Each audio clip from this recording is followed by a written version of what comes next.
Welcome to episode 3 of Inspiration and Motivation for Today. Hi, I'm Patricia Hawthorne, author of the bestseller book, Where Do I Go From Here? And recording artist of the CD, Moving Forward. I'm here to provide you with a desire to pursue your dreams and a reason to take action. Remember, inspiration will spark that desire in you, and motivation will help you take action. Now, let's go.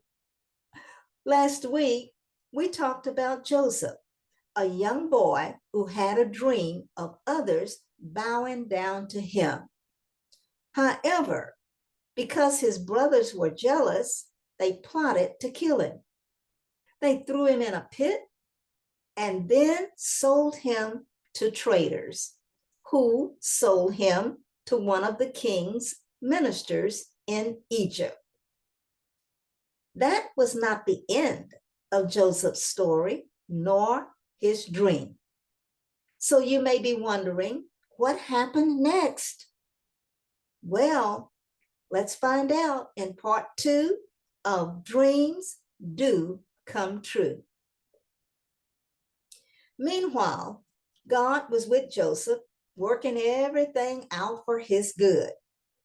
His dream was being revealed day by day. Remember, his dream was that others would bow down to him, even his own family.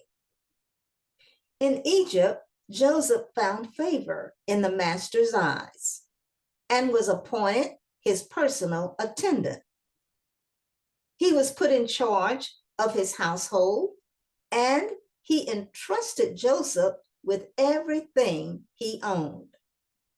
However, one day, the master's wife told her husband that Joseph had tried to entice her.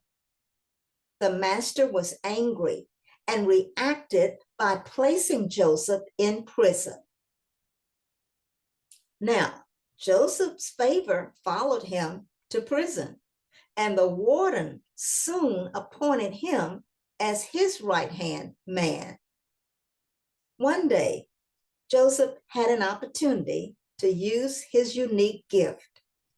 He successfully interpreted some dreams, correctly predicting that the cupbearer would be released from prison, but the baker would hang. 2 years later, the king himself had 2 dreams, but none of his advisors were able to explain them. Then the cupbearer remembered Joseph from prison, and he suggested that Joseph be brought to the king. Although Joseph was much older now, he interpreted the dreams as being a divine prediction for 7 years of plenty, followed by 7 years of famine. And he advised the king to prepare by storing grain during the first 7 years. The king said to Joseph, "You shall be in charge of my house, and all my people are to obey your commands. Only with regard to the throne will I be greater than you. I hereby place you over all the land of Egypt." Then the king clothed him in garments of fine linen and placed a gold chain around his neck. Joseph rode in the king's second chariot, with men calling out before him, "Bow the knee, bow the knee." And the king declared to Joseph, "I am king, but without your permission, no one in all the land of Egypt shall lift his hand or foot." Now, meanwhile, the effects of the famine were felt by his brothers. Hearing that there was grain in Egypt, Joseph's brothers journeyed there to buy precious food from the one in charge, not realizing that he was their very own brother. So you see, dreams do come true. Diana Ross says, I really deeply believe that dreams do come true. Often they might not come when you want them. They come in their own time. Do you have some dead dreams? It's time to wake up the dead things in your life. Is your dream sitting on a shelf waiting to be written? Do you have the courage to get up and to wake up that dream?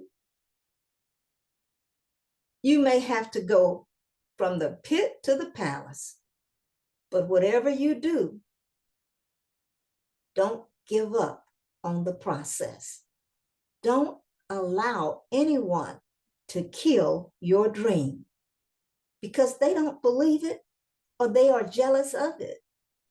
If you believe it, you will receive it. Remember, your dream, your vision is for an appointed time. Wait on it. It will surely come. Everything falls in order according to God's perfect plan.